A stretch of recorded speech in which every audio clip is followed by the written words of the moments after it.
ഞാൻ ചോദിക്കട്ടെ, കേരളത്തിലെ ഞെട്ടിക്കുന്ന ഈ വിവരം പുറത്തു വന്നു.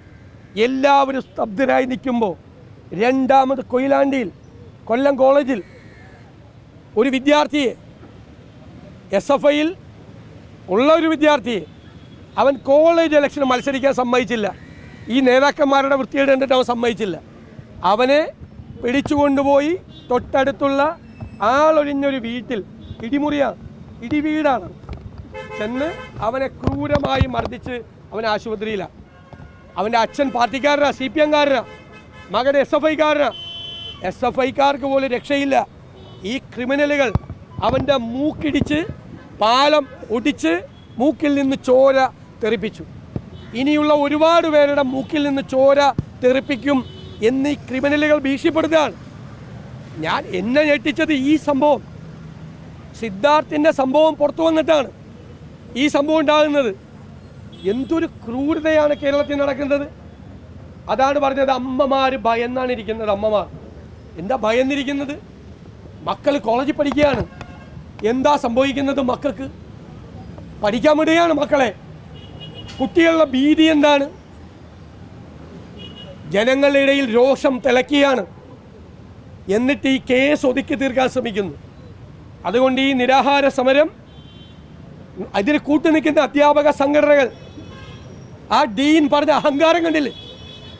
എനിക്ക് സെക്യൂരിറ്റിക്കാരൻ്റെ പണിയല്ലെന്ന്.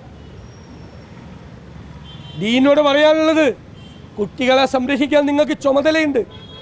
നിങ്ങളാണ് ഈ കുടുംബം വന്നപ്പോൾ കുട്ടികളെ ഭീഷണിപ്പെടുത്തിയത്. പറയരുത്, പുറത്തു പറയരുതെന്ന് പറഞ്ഞത്. അപ്പോൾ അധ്യാപക സംഘടനകൾ CPM-ൻ്റെ എന്തു വൃത്തികേടിനും കൂട്ടുനിൽക്കും. എറണാകുളത്ത് SFI സംസ്ഥാന സെക്രട്ടറിക്ക് പരീക്ഷ എഴുതാതെ പാസ്സായെന്ന് ഇല്ലേ മാർക്ക് ലിസ്റ്റിൽ വന്നപ്പോൾ അത് പുറത്ത് വാട്സാപ്പ് ഗ്രൂപ്പിൽ, അധ്യാപകരുടെ വാട്സാപ്പ് ഗ്രൂപ്പിലിട്ട അധ്യാപകനെ ട്രാൻസ്ഫർ ചെയ്തു. പരീക്ഷ എഴുതാതെ പാസ്സായവൻ റോഡിലിറങ്ങി നടക്കുകയാണ്.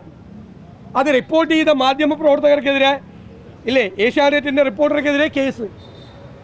അത് ആദ്യം പുറത്തു പറഞ്ഞ അധ്യാപകന് പരീക്ഷ എഴുതാതെ ഒരുത്തം പാസ്സായിട്ടുണ്ടെന്ന് എന്ന് പുറത്തു പറഞ്ഞ അധ്യാപകനെ ട്രാൻസ്ഫർ ചെയ്യുക.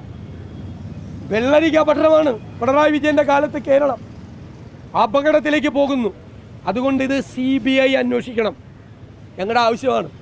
പോലീസിൽ വിശ്വാസമില്ല, കുടുംബത്തിന് വിശ്വാസമില്ല, ഞങ്ങൾക്ക് വിശ്വാസമില്ല, പൊതുസമൂഹത്തിന് വിശ്വാസമില്ല. നിങ്ങൾ ഈ ക്രിമിനലുകളെ രക്ഷിക്കും. കാരണം നിങ്ങളുടെ മനസ്സ് ക്രിമിനൽ മനസ്സാണ്. മുഖ്യമന്ത്രി പണ്ട് പാർട്ടിയിലുണ്ടായിരുന്നവൻ പാർട്ടി വിട്ടപ്പോൾ അവനെ കൊല്ലാൻ ഉത്തരവ് കൊടുത്തൊരു മുഖ്യമന്ത്രിയാണ് കേരളത്തിലുള്ളത്. അതുകൊണ്ട് ക്രിമിനലുകളെ സംരക്ഷിക്കുന്ന ക്രിമിനൽ മനസ്സുള്ള ഒരാൾ കേരളത്തിലെ മുഖ്യമന്ത്രിയായിരിക്കുമ്പോൾ ഇത് കേരള പോലീസ് അന്വേഷിക്കേണ്ട. ഈ ക്രിമിനലുകളെ മുഴുവൻ നിങ്ങൾ രക്ഷപ്പെടുത്തും. ഇപ്പം ഇതൊക്കെ മറന്നുപോകും. കുറച്ച് നാൾ കഴിയുമ്പോൾ വേറെ വിഷയം വരും. അതുകൊണ്ട് സമ്മതിക്കില്ല. ഇത് CBI അന്വേഷിക്കണം. ആ ഡീനെയും ഇതിൽ ഇടപെട്ട അധ്യാപകരെയും പിരിച്ചുവിടണം. അവരെ കേസിൽ പ്രതിയാക്കണം. ഒരു സംശയവും വേണ്ട. യൂത്ത് കോൺഗ്രസും മഹിളാ കോൺഗ്രസും KSUം ഉയർത്തുന്ന ആവശ്യങ്ങൾ കേരളത്തിലെ അമ്മമാരുടെയും ചെറുപ്പക്കാരുടെയും വിദ്യാർത്ഥികളുടെയും ആവശ്യങ്ങളാണ്.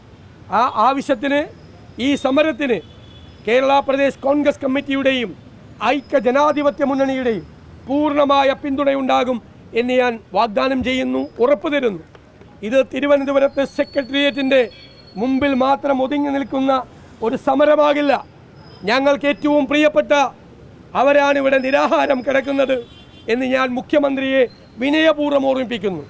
അവരെ നിരാഹാരം കിടത്താൻ ഇവിടെ വിട്ടിട്ട് ഞങ്ങളാരും വീട്ടിൽ കയറി ഇരിക്കും എന്ന് മുഖ്യമന്ത്രി കരുതുകയും വേണ്ട. ഈ സമരം കേരളം മുഴുവൻ ആളിപ്പടരും. ഇതിന് മറുപടി നിങ്ങൾ പറയേണ്ടി വരും. നിങ്ങളുടെ ഈ ദുർഭരണം, ഈ മർദ്ദക ഭരണം, കുഞ്ഞുങ്ങളെ തല്ലിക്കൊല്ലുന്ന ഈ ഭരണത്തിന് അവസാനമുണ്ടായേ പറ്റൂ. അതുകൊണ്ട് അവർ ഉയർത്തുന്ന ആവശ്യങ്ങൾ അംഗീകരിക്കണമെന്ന് ആവശ്യപ്പെട്ടുകൊണ്ട് youth Congress president Shri Rahul മാങ്കൂട്ടത്തിലും മഹിളാ കോൺഗ്രസ് പ്രസിഡന്റ് ശ്രീമതി ജബി മേത്തരും KSU പ്രസിഡന്റ് ശ്രീ അലോഷ്യസും നടത്തുന്ന ഈ അനിശ്ചിതകാല നിരാഹാര സമരം ഞാൻ ഉദ്ഘാടനം ചെയ്തതായി അറിയിക്കുന്നു. നന്ദി.